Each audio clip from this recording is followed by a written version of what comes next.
little one. Join us!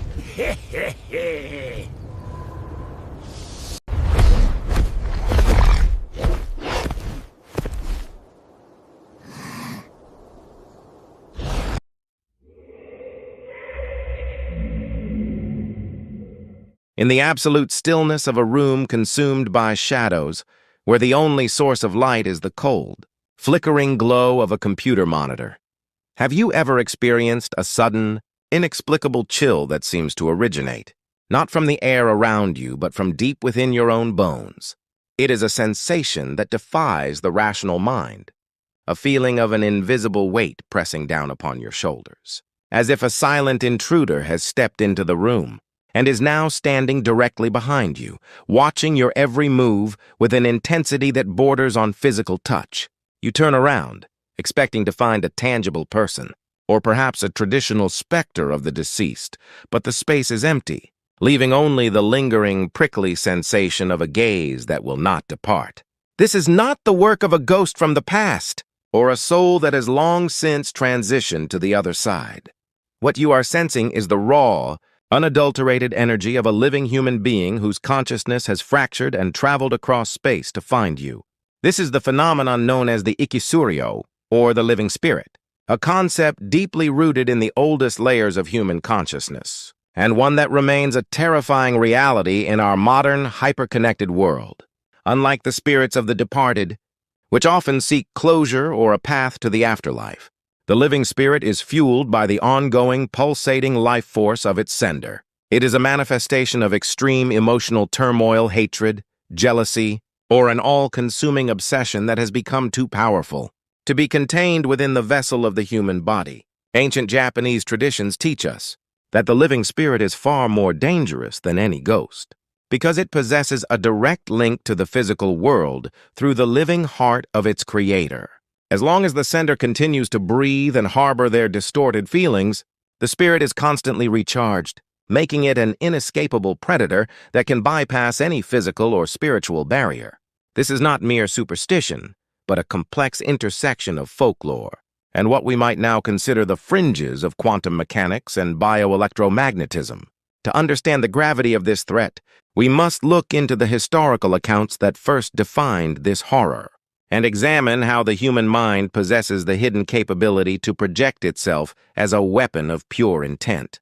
The most profound and chilling depiction of the living spirit emerges from the refined, but shadow-filled courts of the Heian period in Japan, specifically within the pages of the literary masterpiece, The Tale of Genji. The character of Lady Rokujo stands as the ultimate testament to the destructive power of a heart that cannot let go. A woman of immense grace and intellectual depth, she found herself trapped in an agonizing cycle of devotion and rejection by the protagonist, Hikaru Genji. Her pride was her shield, but beneath it lay a reservoir of resentment that began to boil over. As she lay in her bed at night, her mind consumed by the image of Genji with his younger legal wife, Lady Aoi, her soul began to fracture. Without her conscious awareness or intent, a portion of her being detached itself and drifted through the misty corridors of the palace, drawn by the magnetic pull of her own jealousy toward her rival's chambers. Within those darkened rooms, Lady Aoi would feel a sudden, suffocating pressure, a cold and damp atmosphere that smelled of funeral incense and decaying flowers. She would see a shadowy figure hovering over her, its features obscured, but its malice unmistakable. This spectral intruder did not merely haunt it, drained the very life from her, causing her to succumb to a severe and mysterious malaise. Back in her own quarters, Lady Rokujo would wake up feeling a profound, soul-deep exhaustion, her clothes inexplicably damp and smelling of the very incense being burned in the rooms of the woman she unknowingly haunted. This highlights the most terrifying aspect of the living spirit. The sender often has no control over their own spectral projection. It is a monster born of the subconscious, acting on the deepest, most hidden desires of the heart. While the rational mind remains in a state of oblivious despair, it is a reminder that we are not always the masters of our own spirits, and that our hidden darkness can take on a life of its own, to cause profound suffering to others. In our contemporary lives, the symptoms of being targeted by a living spirit often manifest as a series of inexplicable and persistent physical ailments. You may find yourself suffering from a crushing weight in your chest or a chronic stiffness in your neck and shoulders that no amount of medical treatment or physical therapy can alleviate. It feels as though someone is physically leaning on you, siphoning away your strength and leaving you in a state of perpetual fatigue. This is not a standard medical condition, but a form of energetic parasitism. The sender's consciousness has latched onto your own energy field, creating a bridge through which they can vent their frustrations and absorb your vitality. This phenomenon is often accompanied by sensory distortions, particularly in the sense of smell. You might be in a perfectly clean environment and suddenly be hit by the unmistakable scent of a specific person's perfume, or the stale smell of tobacco belonging to someone you have long since cut ties with. These are the olfactory footprints of a mind that has forcibly entered your reality, a psychic intrusion that leaves you feeling violated and exposed in your own home. From a scientific perspective, we can theorize that the living spirit is a manifestation of non-local consciousness, a concept mirrored in the principles of quantum entanglement. Just as two particles can remain connected across vast distances, the intense emotional bond between two people, even if that bond is one of pure hatred, can create a channel through which information and energy can flow instantaneously. The human brain generates electromagnetic waves, and under conditions of extreme focus or emotional stress, these waves can achieve a state of coherence that allows them to interact with the environment in ways we are only beginning to understand. The living spirit may be an accidental projection of this biomagnetic energy, a coherent thought form that carries the specific signature of the sender's identity. It disrupts the local magnetic field around the victim, leading to the malfunction of electronic devices, the wilting of plants, and the sudden drops in temperature that are so often reported in these cases. It is a physical manifestation of a psychological state, proving that the mind is not confined to the skull, but extends into the world around us. The danger of the living spirit is further magnified in our modern era by the digital landscapes we inhabit daily. Social media has created a global laboratory for the cultivation of intense, focused resentment. When a person scrolls through their feed and sees the curated, perfect lives of others, it can trigger a sharp, visceral pang of envy that would have remained dormant in a pre-digital age. This energy, when focused repeatedly on a single individual, can coalesce into a modern form of the living spirit. We are seeing a rise in what could be termed digital hauntings, where victims feel a constant, suffocating presence of judgment and malice, even when they are offline. The collective negative intent of a group focused on a single target can act as a decentralized and highly destructive living spirit, leading the victim to suffer from severe mental health crises and a total loss of life force.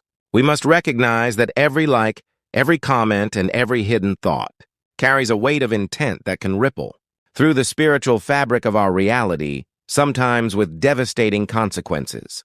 But the horror is not limited to the victim. The person who projects the living spirit pays an equally heavy price, often without realizing the source of their own decline. To send out a piece of one's soul is to commit an act of spiritual depletion. The sender becomes a husk, their physical body, suffering from a lack of vital energy that is being redirected to sustain the haunting. They may appear sallow, their eyes losing their spark, and they may find themselves prone to sudden, unexplained accidents or illnesses. This is the natural consequence of spiritual fragmentation. In ancient wisdom, it is said that to curse another is to dig two, graves one for the victim and one for oneself. The negative energy you project acts as a poison within your own system before it ever reaches its target. If the target possesses a strong enough spirit to repel the intrusion, the energy will snap back to the sender with a force that can be catastrophic, leading to a total collapse of their physical and mental well-being. This is the ultimate tragedy of the living spirit. It is a cycle of destruction that leaves both parties diminished and broken. Protection from such a pervasive and intimate threat requires more than just physical barriers. It demands a radical strengthening of one's own spiritual and emotional frequency. The living spirit requires a resonance, a hook within your own mind to latch on to. If you respond to the haunting with fear, guilt, or retaliatory anger, you are essentially opening the door and inviting the entity to feed. The most powerful defense is a state of profound, unshakable indifference. By refusing to give the presence your attention or emotional energy, you starve it of the fuel it needs to manifest. In traditional Japanese practices, the use of salt is considered a vital tool for purification. Salt is believed to absorb and neutralize discordant energy, creating a sanctuary where the erratic vibrations of a living spirit cannot penetrate. Placing bowls of coarse sea salt at the entrance of your home or in the corners of your bedroom acts as a grounding wire, pulling the negative charge out of the atmosphere and allowing you to breathe freely once more. Furthermore, we must address the possibility that the most persistent living spirit you encounter may be one of your own making. We all carry within us a shadow self, a reservoir of suppressed trauma and unacknowledged darkness. If we do not find healthy ways to process our pain, it can externalize and begin to haunt us from the outside, appearing as a separate entity that seeks to punish us for our perceived failures. This is the ultimate internal haunting, a loop of suffering where the victim and the perpetrator are one and the same. Breaking this cycle requires the difficult work of shadow integration, the process of facing our own darkness with compassion and bringing it into the light of consciousness. By healing the wounds within ourselves, we remove the resonance that allows external spirits to affect us. A whole and integrated soul is a lighthouse that the shadows cannot extinguish. It is the realization that we are the masters of our own energetic output, and that our greatest defense is a heart filled with genuine peace and self-love. As the night deepens and the shadows in your room seem to stretch and shift, remember that the living spirit is a reminder of our profound connection to one another. We are not isolated islands, but nodes in a vast, invisible web of consciousness. Every thought we think and every emotion we feel has the potential to travel across that web and touch another soul. This is a power of immense responsibility. We must learn to be the stewards of our own minds, ensuring that the energy we release into the world is one of healing rather than harm. The haunting you feel today may be a call to look more deeply at the relationships in your life and the state of your own heart. It is a warning to let go of the grudges that weigh you down, and to seek a path of forgiveness, for your own sake as much as for others. The world of the living is a crowded place, filled with the echoes of our shared desires and fears. But in the end, it is the light we carry within that determines whether we walk in peace or in shadow. Consider the physical reality of the spaces we inhabit. Modern buildings with their rigid lines and electronic hum often trap and amplify these subtle energies. A room that has witnessed a great deal of conflict or unexpressed sorrow can become a battery for the living spirit, holding on to the resonance of a person long after they have physically departed the space. This is why it is essential to regularly clear the energy of your living environment. Open the windows to let in the fresh air and the light of the sun, which carries a natural, purifying frequency. Use sounds such as the ringing of a bell or the chanting of a mantra to break up the stagnant pockets of air where negative intent tends to gather. These are not merely decorative actions. They are essential practices for maintaining a healthy spiritual atmosphere in a world that is increasingly cluttered. With the emotional noise of billions of people, your home should be a fortress of light, a place where the wandering thoughts of the jealous and the obsessed can find no purchase. In the final analysis, the phenomenon of the living spirit serves as a stark mirror of the human condition. It reveals the terrifying reach of our own consciousness and the physical reality of our inner lives. It challenges the boundaries we have built between the psychological and the physical, the internal and the external. We are living in a time when the veils are thinning, and the hidden forces of the mind are becoming more apparent to those who have the eyes to see. Whether we are facing the projection of a distant enemy or the shadow of our own suppressed grief, the answer remains the same. We must cultivate a spirit that is too bright to be haunted. We must choose every day to be the architects of a reality based on compassion and integrity rather than obsession and fear. The living spirit is a tragedy of the human heart, but it is also a testament to our incredible power. Let us use that power to uplift, to heal, and to illuminate the dark corners of our world. As you sit in the silence listening to the rhythm of your own breathing, feel the solid presence of your own body and the warmth of your own life force. You are a sovereign being, and your spirit is a temple that belongs to you alone. No shadow can remain where there is a firm and unwavering commitment to the truth. If you feel a gaze from the dark, do not shrink in fear. Instead, expand your own presence. Fill the room with the light of your own awareness. Tell the shadows that they have no authority here. By claiming your space and your spirit, you become the master of your own destiny, immune to the wandering thoughts of those who have lost their way. The living spirit is but a cloud passing across the sun. It may dim the light for a moment, but it can never extinguish the sun itself. Walk forward with this knowledge, and let the peace you cultivate be the shield that carries you safely through the night. If this exploration into the profound and unsettling reality of the living spirit has stirred something within you, or if you have recognized the symptoms of this spiritual intrusion in your own life, know that you are not alone. The history of humanity is filled with those who have faced these shadows and emerged stronger. Your experiences are a vital part of our collective understanding of the mind's untapped potential. As we close this chapter, let the silence be a space for reflection and a source of strength. The world is much deeper than it appears on the surface, and the most powerful forces are often those we cannot see. Stay vigilant, stay bright, and remember that the most beautiful thing in this world is a heart that has found its way to peace, despite the darkness. We will meet again in the next shadow, but until then, let your own light be your guide. The mechanics of the living spirit's departure from the body are often described in ancient texts as a thinning of the vital tether, a spiritual loosening that occurs when the ego becomes so heavy with resentment that it can no longer be supported by the physical frame alone.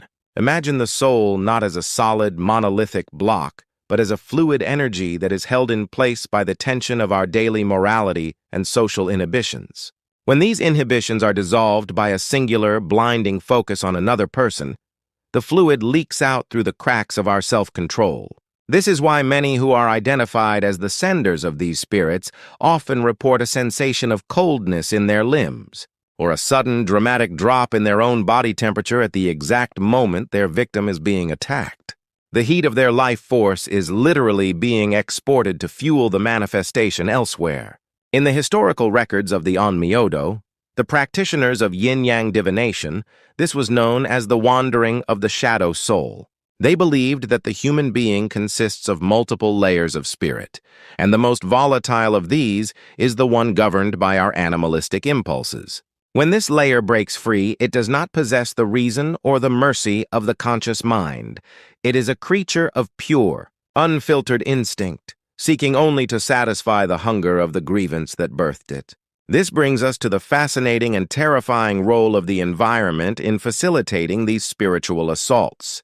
We must consider the concept of geopathic stress and how the physical layout of our homes can act as a lens, focusing the diffuse negative, intent of a distant enemy into a laser-like beam of interference. In traditional Japanese architecture, the placement of the demon gate, or the kimon, was calculated with obsessive precision to ensure that negative energy did not pool in the corners of the living space. Modern architecture, however, largely ignores these energetic currents. Our steel-reinforced concrete boxes and sprawling suburban layouts often create stagnant pockets of energy, where a living spirit can take root and linger for months. If your bedroom is situated at the end of a long, dark hallway or at a dead-end street, you are living in a spiritual cul-de-sac.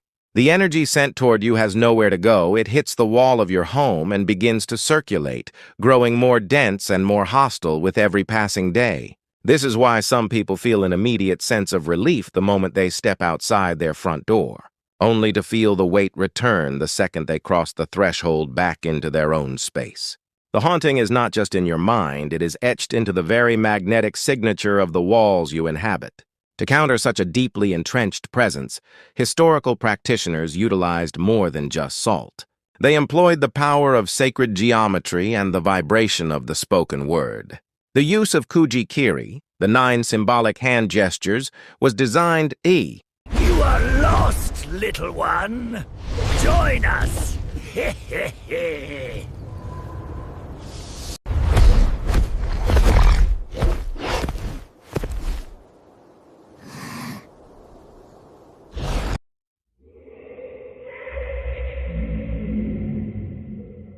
Thick, heavy fog crawls up the mountain slopes as if it possessed a sentient will of its own. filling every crack and crevice between the ancient trees, with a dense, suffocating whiteness. Once you step into this realm, the air grows heavy with the scent of damp earth and rotting leaves, and you find yourself in an isolated world, where the logic of daily life no longer holds any power. Since ancient times, those who have made these steep peaks their home, the climbers, the hunters, and the woodcutters have spoken in hushed, fearful tones of an entity that exists without a physical form. This is the Nopu. It is a phenomenon so bizarre and supernatural that it cannot be explained away by simple labels, like a loss of focus or a momentary lapse in judgment due to exhaustion. Is it a mischievous whim of a spirit that has inhabited these mountains since the dawn of time? Or is it the manifestation of a powerful, lingering grudge, held by those who met a tragic end in these woods? Today, we will dive deep into the chilling mystery of the Nopu, a mountain phenomenon that remains beyond the reach of modern science and psychology. I invite you to step to the edge of an abyss from which there may be no return, a place where the mountain itself seems to conspire against your very existence. For those who find joy in trekking through the wilderness, the most significant threats are usually thought to be physical: a sudden slip on a jagged rock, a violent change in weather, or the creeping lethality of hypothermia.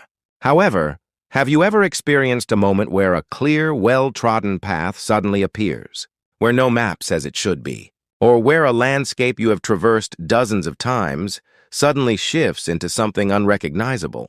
The Napu is feared as a specter or a force that intentionally deludes people, causing them to completely lose the orientation they have spent years refining. It may manifest as a blurry humanoid figure, standing motionless in the mist, or as an unsettling presence, creeping up behind you, or perhaps as footsteps where no one should be. Sometimes it is a distortion of the visual field, making the forest look like a shifting kaleidoscope. In the world of survivalism, people speak of ring wandering, the tendency to walk in circles when lost. But the Nopu is something entirely different. It is an invitation filled with a distinct, cold malice. Imagine you are walking along a mountain trail that has always felt like a second home to you. You feel the familiar texture of the rocks beneath your boots, and the rhythmic, comforting ache in your muscles. But then, in a single heartbeat, the atmosphere changes. The cheerful chirping of birds that accompanied your ascent falls into a sudden absolute silence. Even the wind, which had been rustling the canopy just a moment ago, vanishes as if it had been swallowed by a void. You are wrapped in a silence so profound, it feels like a physical pressure against your eardrums. Then, the vivid path before you begins to blur, as if you were looking through frosted glass or watching a reflection ripple on the surface of a dark pond. At this moment, the hippocampus in your brain, responsible for spatial navigation, may be firing erratic signals, while your vestibular system struggles to maintain a sense of balance. If you were to see the front door of your own childhood home, standing alone in the middle of a primeval forest, how would you react? Your brain would desperately try to rationalize the sight, and it is in that precise moment of cognitive dissonance that the Nopu finds its opening. I would love to hear your thoughts in the comments on how you might try to escape such a mental trap. When we examine the testimonies of those who have encountered the Nopu and lived to tell the tale, a terrifying pattern begins to emerge. One experienced mountaineer recalls being alone in a deep, remote range at an elevation of over 3,000 feet, when he suddenly heard a close friend calling his name from behind. Startled, he turned around, only to see dead trees drowning in the thick fog. There was no one there. Yet, the moment he tried to take another step, he heard a whisper right against his ear, accompanied by the sensation of warm breath. It told him, "I am over here. There is a shortcut this way." The voice sounded exactly like an old acquaintance, who had ceased biological functions on that very mountain years prior. Enticed by the comforting familiarity, he began to push through the dense brush, only to find himself standing at the very edge of a sheer cliff. A single step more would have resulted in his physical end. The Napu skillfully targets the psychological gaps in the human heart: loneliness, impatience, or the desire for an easy path, and weaves plausible lies to lead the victim to a dire situation. This is not a simple auditory hallucination or a case of pareidolia. After he regained his senses and fled, rescuers found footprints at the scene that were not made by hiking boots. They were strange, two-toed marks that seem to belong to something not entirely human. If we unravel the threads of history, we find that legends of the Nopu are scattered across various mountain regions under many different names. In some areas, it is said that the Nopu is a collective thought form, a mass of resentment, born from those who lost their way and died of hunger and cold. They are driven by a primal urge to share their isolation and despair, or to pull the living into the same silent world they now inhabit. In other, more rigid traditions, the Nopu is seen as a divine messenger of the mountain god, a severe punishment inflicted upon those who break sacred boundaries, or show disrespect to nature. For those who pollute the peaks, forget to show gratitude, or become arrogant in their physical strength, the mountain reveals its fangs. As the path beneath their feet vanishes like a mirage, the victims are left to wander an endless, exitless labyrinth, repenting for their hubris in the dark. From a folkloric perspective, these stories likely served as a psychological barrier, a way for ancient communities to instill a healthy fear of the dangerous, untamed wilderness. Let us look at modern data regarding mountain accidents and the scientific analysis behind them. Every year, statistics show that the vast majority of distress calls are attributed to getting lost. However, hidden within those numbers are cases involving veteran climbers with decades of experience who, under stable weather and clear visibility, somehow walked in the exact opposite direction of the trail markers. They often venture into treacherous terrain, where there is no path at all, vanishing without a trace. When their remains are eventually found, they are frequently located in spots that seem impossible for a human to reach, given their physical state deep within jagged rock crevices or kilometers away from any known trail. Among veteran rescue teams, there are whispers, never written in official reports, that these people were drawn by a force that science cannot explain, stepping into a death trap of their own free will. Have you ever heard of a disappearance so illogical it defied all common sense? It might have been a silent invitation from the Nopu, masked by the cold numbers of a statistical report. From the viewpoint of cognitive psychology and neuroscience, the Nopu phenomenon is often categorized as a type of hallucination caused by sensory deprivation. When you walk through a deep forest, where visual information is limited to repetitive trees and rocks, your brain begins to starve for stimulation. To compensate, it starts to manufacture information that isn't there. The brain fails to process external data correctly, causing the individual to see paths that don't exist, or to reinterpret the sound of the wind as human speech. It is a protective instinct of the brain, or perhaps a critical system bug, occurring under extreme conditions. However, this rational scientific hypothesis fails to explain one haunting fact: cases of collective hallucination, where multiple people witness the exact same anomaly at the same time. One university hiking club reported that every member simultaneously saw an old village, with glowing lights appearing in the mist. Despite checking their maps repeatedly, they realized they were looking into a deep valley, where no settlement could possibly exist. For everyone to share the same false landscape at the same moment suggests something deeper than individual brain malfunction. Some researchers in quantum mechanics suggest that under specific conditions, different possibilities from a many-worlds interpretation might overlap, allowing the scenery of another realm to leak into our own.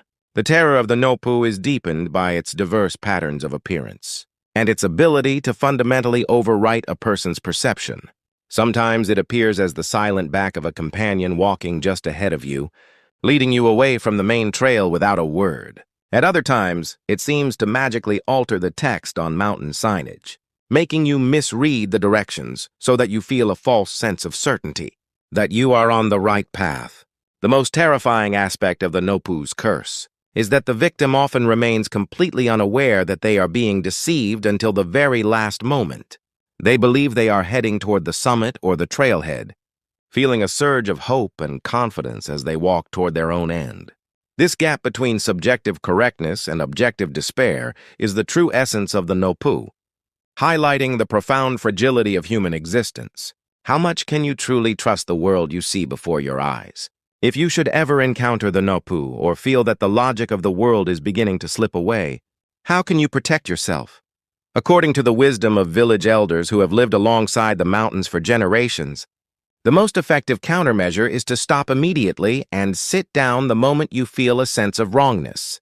They suggest lighting a cigarette to smell the smoke or consuming food with a very strong, sharp scent. By introducing intense, everyday chemical stimuli, you can pull your consciousness back to the physical world before it is fully tuned into the frequency of the other side. Another powerful charm involves taking off your clothes and putting them back on inside out, an act believed to flip the vector of your consciousness and break the illusion. However, the most fundamental defense is to never lose your sense of awe and humility toward the mountain. We are merely borrowing a small part of a vast, incomprehensible life form for a short time. The moment we lose that humility, the Napu may already be standing directly behind us, watching with a featureless face. In the midst of a thick fog that shows no sign of lifting, we are constantly forced to make choices in our lives. Should we go right or left? That simple step can become the boundary between the continuation of life and its cessation. The Napu waits silently in the depths of the peaks, holding its breath for the next traveler. Is the person walking behind you truly the friend you were laughing with just a few minutes ago?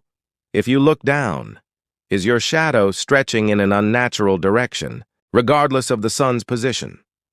The mountains are beautiful, but they possess a cold, merciless side. Next time you go into the woods, do not blindly trust the trail markers or your digital devices. Do not yield to the sweet, terrifying illusions created by your own internal weaknesses. Sharpen your senses and do not miss the discordant note hidden in the rustle of the leaves. I will pause our investigation into the Napu here for a moment. If you have experienced a strange encounter in the mountains or have heard a chilling story from someone you know, please share the details in the comments. Your information might one day serve as a lighthouse for someone else, saving a precious life. If this exploration has left a mark on your heart regarding the depth of the mountain's darkness, then my goal has been achieved. I look forward to seeing you again in our next study of the unknown. Please prepare thoroughly before you next set foot on a mountain trail. The mist grows even thicker, and visibility is now less than a few meters. A certain folklorist once wrote in his private journal that the mountain does not reject people, but once it accepts someone, it may never let them go. He theorized that the Napu is the personification of the mountain itself, acting like a digestive fluid to process intruders. Supporting this theory are local legends claiming that in certain areas where disappearances are frequent, the trees grow unusually lush and the soil becomes remarkably rich during those periods. Is this merely superstition, or does the mountain have a sophisticated ecosystem designed to harvest organic matter from the outside world? A certain psychotherapist suggests that the true nature of the Napu is the collapse of individual identity. Modern humans, too accustomed to the constant information flow of urban life, experience a rapid blurring of self-boundaries when placed in an isolated natural environment. As a result, the internal world and the external landscape begin to merge, and the individual projects their own subconscious fears or desires onto the wilderness, seeing them as physical entities. If this is true, the Napu is not a monster hiding in the trees, but a version of ourselves that we have yet to meet. Yet, there are cases that seem to mock such scientific explanations. A veteran rescue worker once recounted a sight he could hardly believe. He found a missing climber standing on a sheer precipice at an angle that defied gravity, talking happily to the empty air. When the worker called out, the climber turned around slowly, but his face had no eyes, no nose, and no mouth, just a smooth, unbroken expanse of skin. In the second it took for the worker to blink in shock, the figure had vanished, leaving only alpine plants swaying in the wind. The body of the climber was later found nearby, and it was noted in a private report that the remains were unnaturally light, as if the internal contents had been hollowed out. Such phenomena are sometimes explained by geomagnetic anomalies. Some mountain regions possess powerful magnetic fields due to their geological structure, which can stimulate the temporal lobe of the human brain to induce complex visual and auditory hallucinations. This is the ghost in the machine. But can magnetic fields truly account for the highly specific and consistent testimonies that have survived across generations? It is difficult not to wonder if there is a spiritual or higher dimensional interference at play, something that defies the laws of physics as we know them. We try to understand the world within the limits of what we know, but the mountains easily overstep those boundaries. To encounter the Nopu is to be thrown out of the greenhouse of civilization. There, the common sense of yesterday is worth no more than a fallen leaf, and only instinct, luck, and humility determine your fate. The next time you feel a gaze upon you in the woods, or notice that the path has suddenly become suspiciously easy to walk, remember that it may not be a welcome change. It may be the entrance to the Nopau's table. There is also a strange temptation hidden within the delusions of the Nopu. Some survivors recall a sense of overwhelming euphoria and liberation while they were lost. They felt as though they were being released from the burdens of life, wrapped in a peace similar to being in a womb. The illusions shown by the Nopu are not always frightening. They can be sweet, addictive drugs that paralyze the instinct for survival.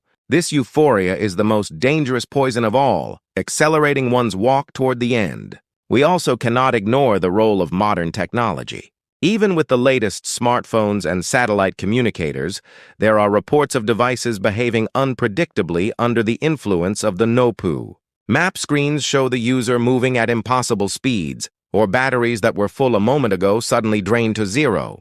It is as if the ancient laws of the mountain can nullify even the digital magic of our era. Some even speculate that the Nopu might be hacking our devices through electromagnetic waves to feed us false information. The Nopu changes its form with the times, sliding into the gaps of our perception. It is a ghost, a brain bug, and a rift in dimensions all at once. At its core lies the uncontrollable will of nature, a reminder of the line we must not cross. When you walk the mountain, you are being watched. Every rustle of a leaf and every swirl of mist is a nerve ending of the Nopu. I will leave you with the words of an old hunter. He said that when you are truly lost, do not trust your eyes or your ears, trust the cold on your skin. If you feel your body heat being taken away, you are still in this world. But if the wind feels warm and smells of flowers, you have already crossed over. Is the air around you cold right now? Or are you starting to feel a strange, inviting warmth? Do not let go of that sensation. The mountain is right there, waiting for you to take that final step. You are lost, little one. Join us.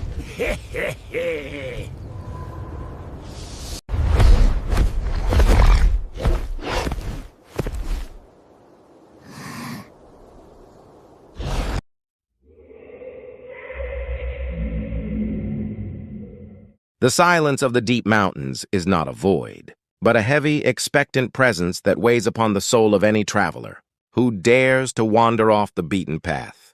In the high peaks of the Key Peninsula, where the mist clings to the ancient cedars like a shroud, a sound occasionally shatters the stillness, a rhythmic, percussive thud that feels less like a footfall and more like the pulse of the mountain itself.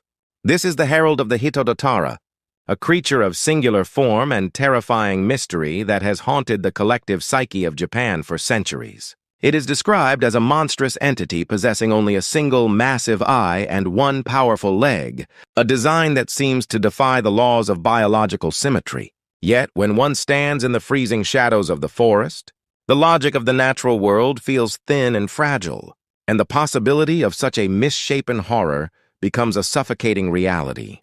The locals say that to catch a glimpse of this being is to invite a life of unremitting misfortune, or perhaps to trigger an ancient curse that leads one to eventually cease all vital functions, in a state of inexplicable despair. But what if this creature is not a mere phantom born of cold and isolation? What if its form is a distorted mirror, reflecting a hidden, agonizing chapter of human history that the modern world has conveniently chosen to forget? Tonight, we shall venture into the heart of this darkness, peeling back the layers of myth to uncover a truth stained with soot, iron, and the tears of those who lived on the margins of civilization. If you have ever felt a prickle of unease while walking alone in the woods, or heard a metallic clink, where no metal should be, listen closely, for the history of the Hitodotara is closer to our own reality than we might care to admit. The existence of the Hitodotara is rooted deeply in the Hatanaki mountain range and the rugged slopes of Mount Obako, a region where the border between Wakayama and Nara prefectures blurs into a labyrinth of jagged cliffs and impenetrable ravines. The air here is thin, often carrying the scent of damp earth and rotting pine, a sensory environment that heightens the instinctual fear of the unknown. The physical appearance of this entity is as striking as it is grotesque. Witnesses throughout history have described a towering silhouette, with one enormous eye that glows with an unnatural internal fire, scanning the darkness with a predatory intensity. Below a torso of twisted muscle, there is but a single thick leg that allows the creature to traverse the vertical terrain, with an agility that mocks human movement.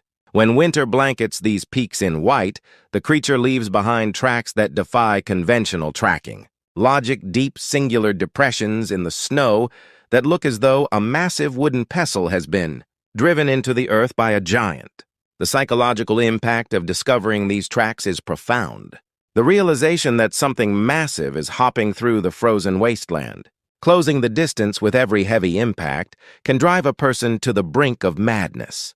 This is not a creature that wanders aimlessly. It follows a schedule dictated by ancient ironclad laws of the spirit world. The most terrifying aspect of this legend is the timing of its manifestation, specifically on the 20th day of December. In the local dialect of the Hatanaki region, this day is whispered of as Hate no Hatsuka, a term that carries an omen of finality and dread. On this day, the mountains are considered closed to all human activity, and to violate this taboo is to invite a direct confrontation with the supernatural.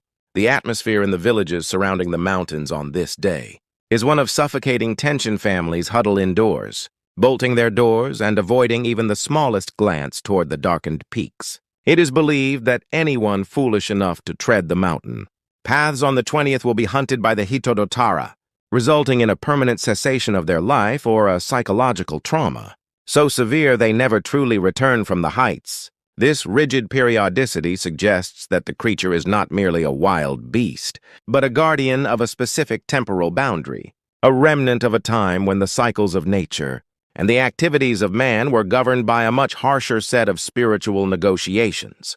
To truly understand the essence of this being, one must analyze the word that forms the core of its name, tatara. This term is inextricably linked to the ancient Japanese art of iron. Smelting, a process known as tatarabuki. In the eras before modern industrialization, the production of iron was a feat of Herculean labor and spiritual devotion. To create the high-quality steel required for swords and tools, iron, sand, and charcoal were fed into a massive clay furnace, which had to be kept at a searing, consistent temperature for several days and nights. The primary mechanism for providing the necessary oxygen was the foot-operated bellows, or tenbin budo. These bellows required a team of laborers to step on them rhythmically and continuously, using the weight of their bodies to pump air into the heart of the furnace. This was a grueling, soul-crushing task that pushed the human frame far beyond its natural limits. The physical environment of the forge was a hellscape of radiant heat, choking soot and the deafening roar of the flames, creating a microcosm of suffering that would eventually manifest in the very bodies of the workers. The toll of this labor was not merely temporary exhaustion. It was a permanent, visible deconstruction of the human form. By spending decades pushing down on the heavy bellows with one dominant leg, the muscles of the laborers' bodies became catastrophically imbalanced. One leg would grow abnormally thick and powerful, while the other would atrophy or become crippled by the sheer repetitive strain on the joints. Furthermore, the task of monitoring the molten iron required the smiths to stare directly into the blinding white light of the furnace to judge its temperature and purity by the color of the flames. Without any form of ocular protection, this constant exposure to intense infrared radiation and glare led to the rapid development of cataracts or severe retinal damage, often resulting in total blindness in one or both eyes. When we synthesize these physical realities, a chilling image emerges. A man with one functional, overdeveloped leg and one functional eye, his skin blackened by carbon and his lungs scarred by heat. The Hitodotara, therefore, is not a mere figment of the imagination, but a haunting archetypal representation of the occupational hazards and the physical sacrifices made by the anonymous craftsmen who built the foundation of Japanese civilization. The legends of the Hitodotara extend far beyond the mere physical degeneration of the human body. In ancient times, iron was more than just a resource. It was a source of immense political and military power, a gift from the earth that required secret knowledge to unlock. The groups of people who possessed the skills to smelt. Iron often lived in secluded communities deep within the mountains, far removed from the agrarian societies of the valleys.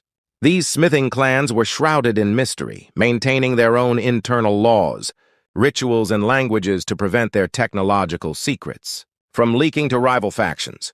To the sedentary farmers of the lowlands, these mountain dwellers were an alien presence, men who worked with fire and stone, who possessed strange, distorted bodies, and who appeared and disappeared like ghosts in the mist. The intense secrecy of these ironworking groups, combined with their frightening physical appearance, created a fertile ground for the birth of a monster. The villagers did not see a crippled laborer. They saw a demon of the forge, a mountain god's servant, whose very presence signaled a disruption of the natural order. In the Yoshino region of Nara Prefecture, this intersection of the divine and the monstrous is even more explicit. Here, the Hitodotara is sometimes worshipped as a mountain deity, rather than being shunned as a demon.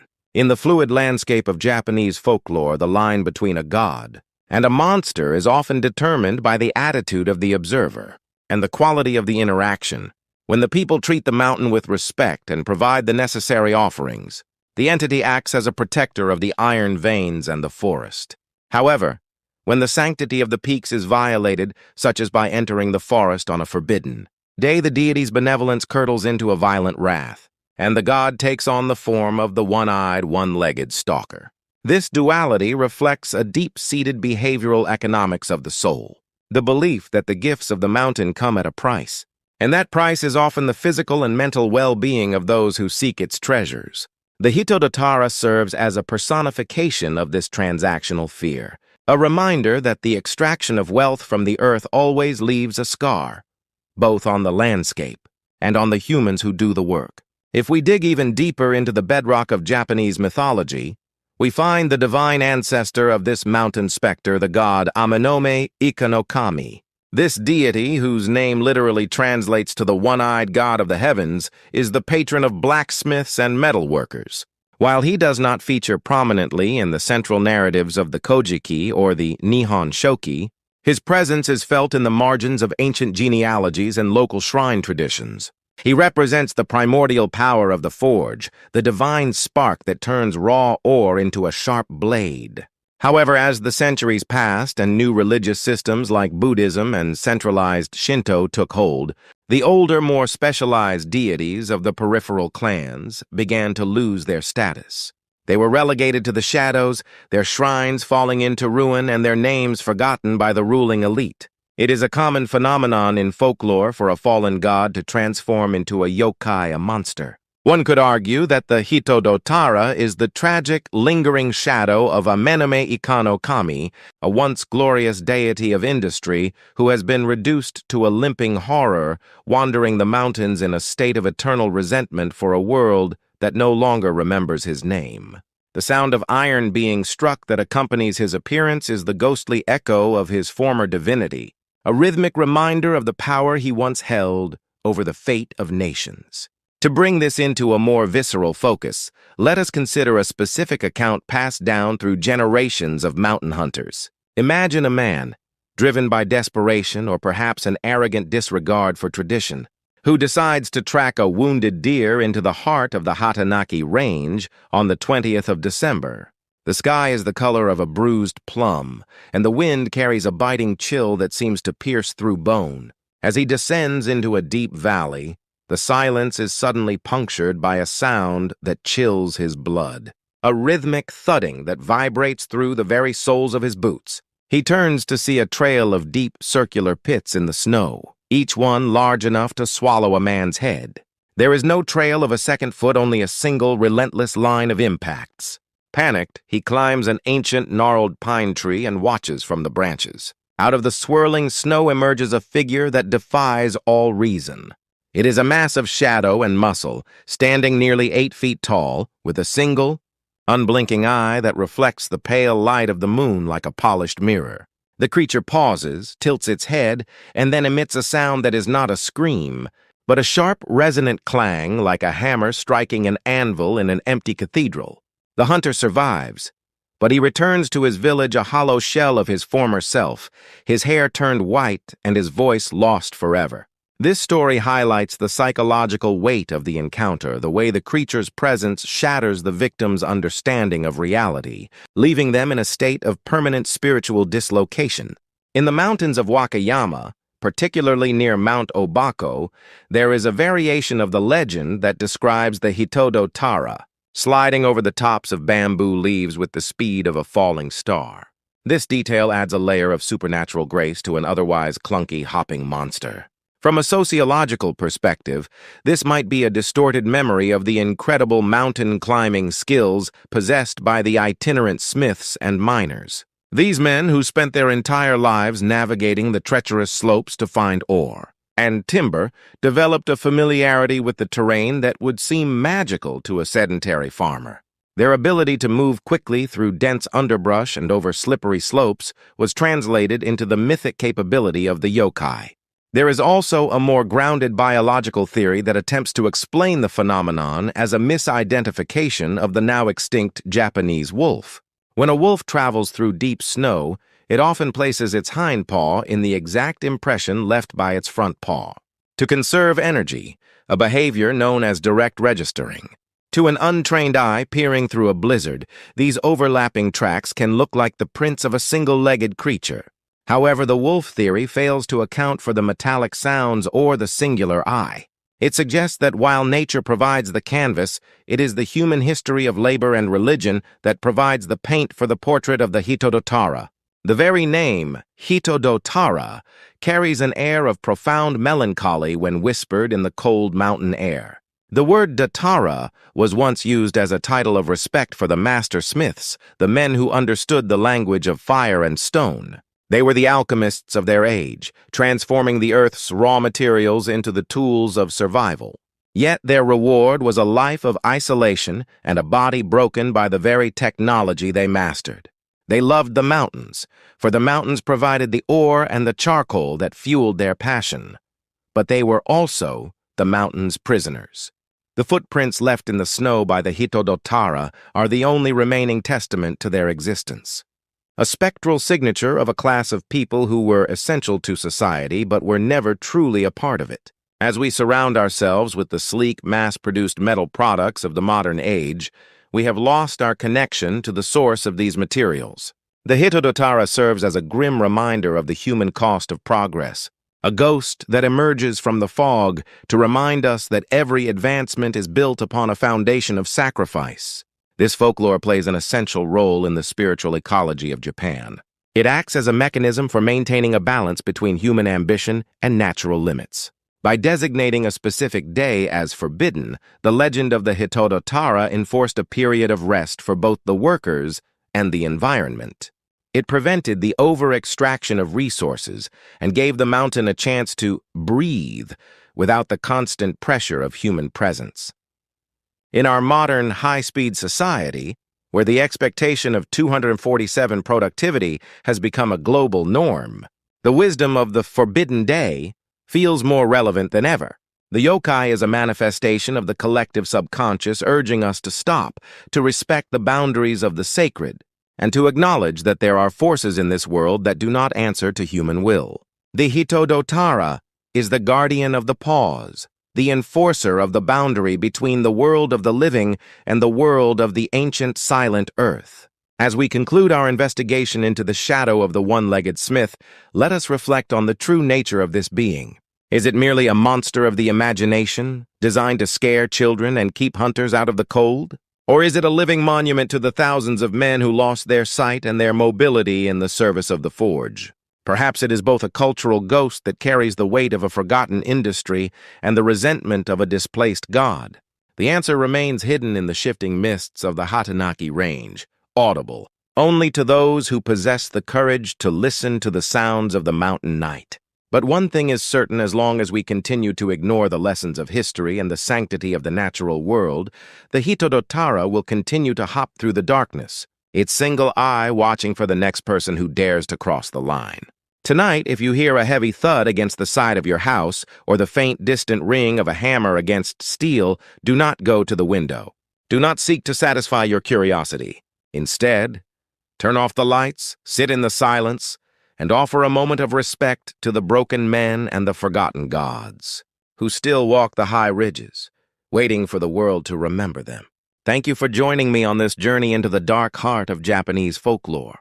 The story of the Hitodotara is a reminder that our past is never truly gone. It simply changes its shape and waits in the shadows.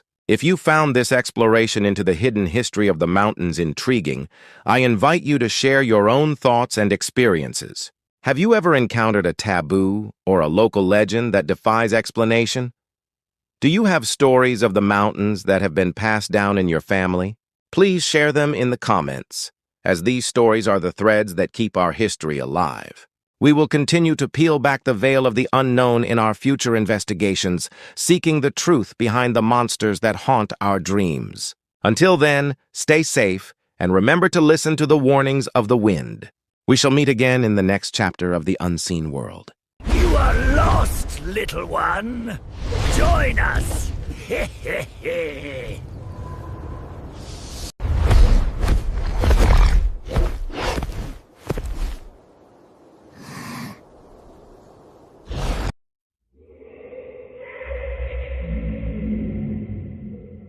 In the midst of a pitch-black abyss, a single tiny light flickers like a lonely soul lost in a void.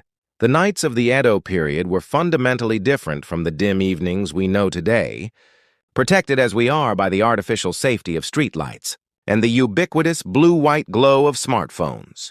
They possessed a depth and a suffocating weight that is almost impossible for a modern mind to fully grasp.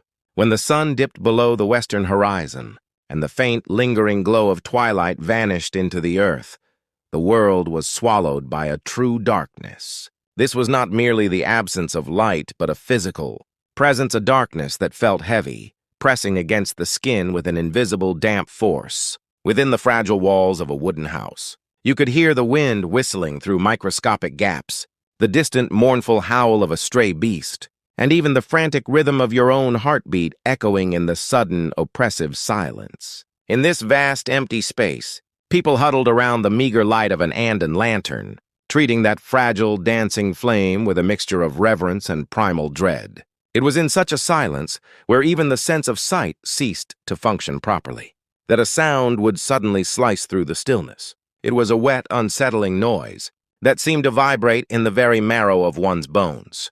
Pecha, pecha.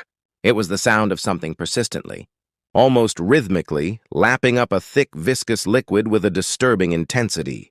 To the human ear, it was a sound that triggered an immediate physiological revulsion, a signal that something fundamentally wrong was occurring in the sanctuary of the home. If you were lying in your bedding, held captive by the weight of the futon, and the paralysis of fear, hearing that sound coming from the corner of the room, where the lantern stood, how would you react? The air in the room would grow cold, the smell of burnt wick and old oil suddenly becoming sharp and nauseating.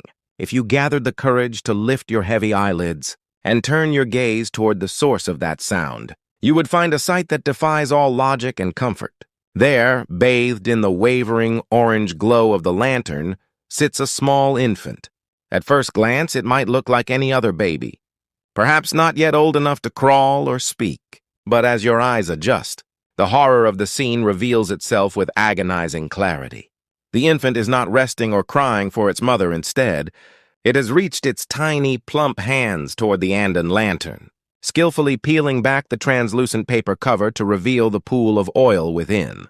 With a focused, almost trance-like obsession, the child is lapping up the thick, yellowish oil, its tongue moving with a frantic, animalistic speed. The child's face, illuminated from below by the flickering flame, is stained a deep, unnatural red, and its eyes hold a look of ecstatic, horrifying bliss. This is the Abura Akago, the oil baby, a creature that has haunted the collective memory of Japan, particularly the regions around ancient Omi, for centuries.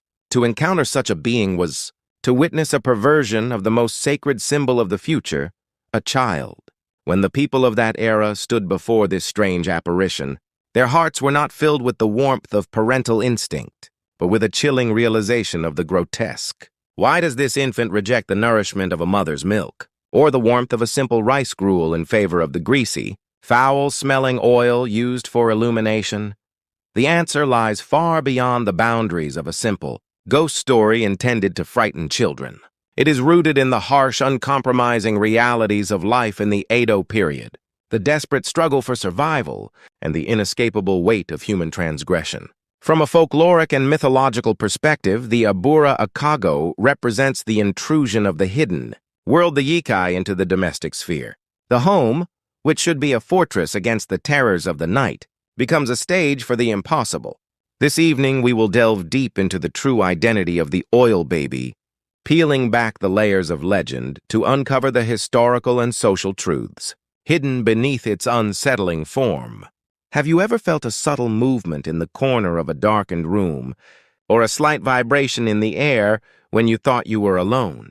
Perhaps it was not merely a draft or a settling floorboard. In the shadows where our logic fails, the remnants of these old stories still breathe, waiting for a moment of vulnerability to remind us of the darkness we have forgotten. Consider the lantern itself, a fragile vessel of light, in an era of absolute shadow. For the farmers, craftsmen, and mothers of the Edo period, the oil that fueled these lamps was not a mere commodity. It was a resource more precious than life itself. In our modern world, we flick a switch and drown our rooms in a flood of electricity, rarely considering the cost of the energy we consume. But in the 17th and 18th centuries, light was a luxury that demanded a heavy toll. Most people relied on oil extracted from rapeseed or cotton seeds, and the price of these fuels was high enough to dictate the quality of a family's life. To keep a flame burning through the night was to literally burn away one's meager earnings. Imagine the psychological devastation of a family living on the edge of poverty, discovering that their supply of oil is mysteriously vanishing, night after night. In a society where the margin between survival and starvation was razor thin, such a loss was not a minor inconvenience. It was a threat to the very foundation of the household. If the culprit had been a common thief, the anger would be clean, a matter for the local authorities and a swift punishment. But when the thief is a spectral entity that vanishes into the air, the anger turns into a cold, paralyzing despair. The thought that an invisible force is slowly draining the lifeblood of the home, drop by drop, was enough to drive a person to the brink of madness. Have you ever noticed something in your own home, a bottle of wine, a specific spice, or perhaps even the digital data on your plan diminishing faster than it should? That inexplicable sense of being quietly drained is the modern shadow of the fear the oil baby once inspired. Among the various legends of the Abura Akago, the most historically grounded and detailed account comes from the province of Omi, specifically the area of Otsu in what is now Shiga Prefecture.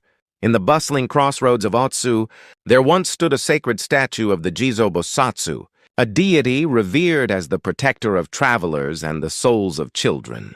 Devout villagers would save what little they had to offer, oil to the lanterns surrounding the deity, their hearts filled with prayers for health, safety, and the prosperity of their descendants. However, this sacred space became the setting for a tragedy, born of human avarice, a local man driven by a hollow void in his soul that no amount of wealth could fill, began to steal the oil from the Jizo's lanterns under the cover of night. This man did not fear the eyes of the gods, or the quiet resentment of the people he was robbing. Each night he would quietly transfer the consecrated oil into his own jars, later, selling it in the market to line his pockets. He found a dark joy in the growth of his hidden fortune, failing to realize that with every stolen drop, his own soul was becoming increasingly saturated with darkness. But the laws of the universe, or perhaps the weight of collective grief, are not so easily avoided. When the man eventually passed away, his spirit found no rest. Because he had stolen the prayers of the faithful, he was denied entry into the cycle of reincarnation. His essence transformed into a pale, flickering ball of fire, a Hitodama sentenced to wander the earth for eternity. It is said that this wandering flame, fueled by the lingering echoes of the man's earthly greed, eventually took the form of an infant to return to the world of the living. The Abura Akago is thus a manifestation of a soul that can never be satiated. It seeks the very substance it once stole, not out of a biological need, but as a repetitive, ghostly enactment of its greatest sin. This story served a dual purpose in Japanese society. It was a terrifying entertainment, yes, but it was also a powerful tool of moral enforcement. It taught that those who steal from the community, and especially those who desecrate the sacred for personal gain, will face a fate far worse than mere non-existence. They will become a parasite upon the living, a grotesque reminder of their own moral failure. The most disturbing aspect of this yokai, and the element that most effectively shatters the viewer's sense of reality, is its ability to shift between the state of a wandering flame and a physical child. There is something fundamentally wrong about a creature that ignores the laws of physics so casually. Picture the scene. A blue-white flame drifts through the gaps in the rain, shudders floating silently over the tatami mats. It emits no warmth instead. It seems to absorb the heat from the room, leaving a trail of frost in the air. Then, in the blink of an eye, the flame collapses inward and expands into the plump, soft form of a baby. The sudden transition from a celestial anomaly to a recognizable human shape is a profound psychological shock. The Abura Akago then begins its work, its tiny hands gripping the edge of the lantern with a strength that belies its size. It laps at the oil with an intensity that borders on the predatory. This contrast, the innocence of an infant's form paired with the malice of a spectral thief, is what made the oil baby one of the most enduring figures in Japanese folklore.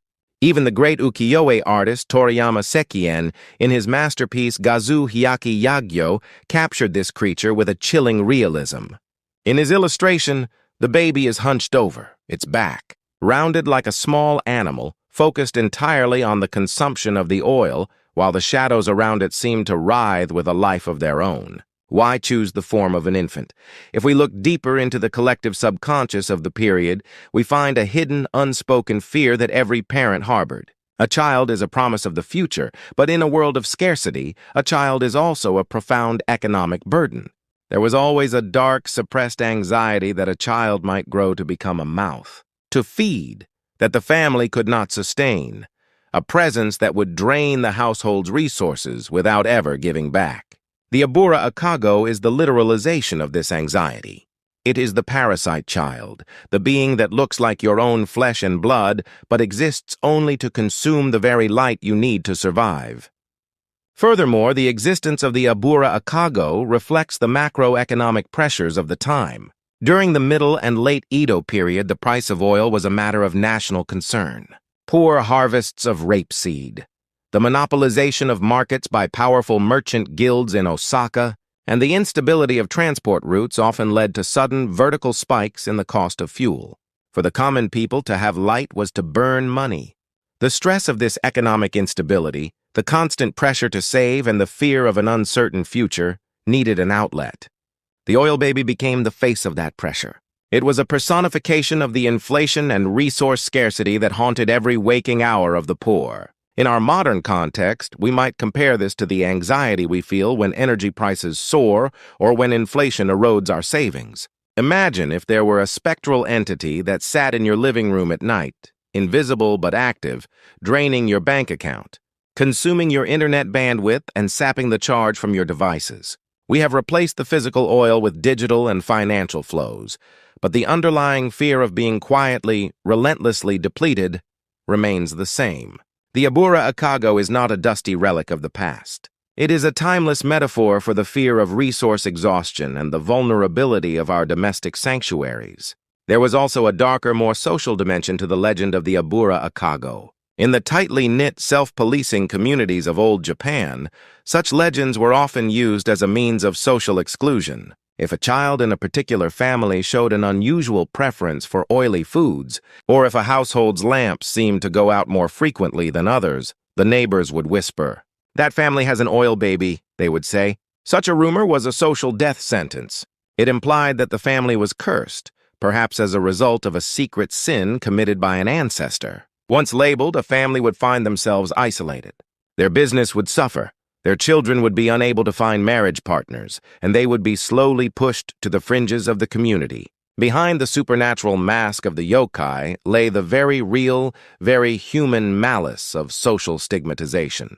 The fear of being different or of harboring something wrong within the family was often more terrifying than the ghost itself. It reveals a chilling aspect of human nature, our tendency to create monsters to justify our own cruelty, and our desire to exclude those who do not fit our narrow definitions of normalcy. Imagine for a moment that you are a parent in such a time. You wake in the middle of the night to find your own child standing by the kitchen, their face smeared with oil, their eyes shining with a strange, dark intensity in the moonlight.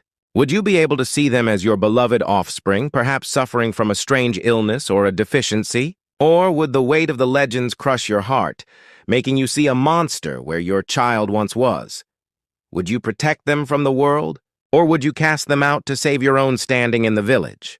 This moral dilemma is the sharpest edge of the Abura Akago's story. It forces us to confront the fragility of our empathy when it is pitted against our primal fear of the unknown. As we dissect the structure of this myth, we find fascinating connections between the oil baby and other entities in the Japanese supernatural pantheon. There is a whole class of yokai obsessed with oil and fire: the aburasumashi, the ubagabi, the chochinobake. What binds them together is the theme of lingering attachment. These creatures were once human beings who held on to a powerful desire or a deep-seated grudge at the moment of their passing. The obsession with oil, a source of light, warmth, and energy, is a metaphor for the hunger for life itself. I wanted to be loved more. I wanted to be seen. I wanted to reach the prosperity I was denied. These unfulfilled hungers do not vanish when the body ceases its functions. Instead, they manifest as a repetitive, symbolic act of consumption. The fact that the Abura Akago takes the form of an infant is particularly significant from a psychological perspective. A baby is a being that cannot survive on its own. It requires a constant influx of energy and care from others. The oil baby's actions can be seen as a silent, tragic scream for the attention and nourishment it never received in life. When we hear that wet, rhythmic lapping in the dark, we are not just hearing a monster. We are hearing the echo of a soul that is starving for a connection it can never truly grasp. In our contemporary world, the Andon lanterns have been replaced by LEDs, and the physical theft of oil has been relegated to history. Yet, the spirit of the Abura Akago, that restless hunger and the state of perpetual dependence, lives on in the modern psyche.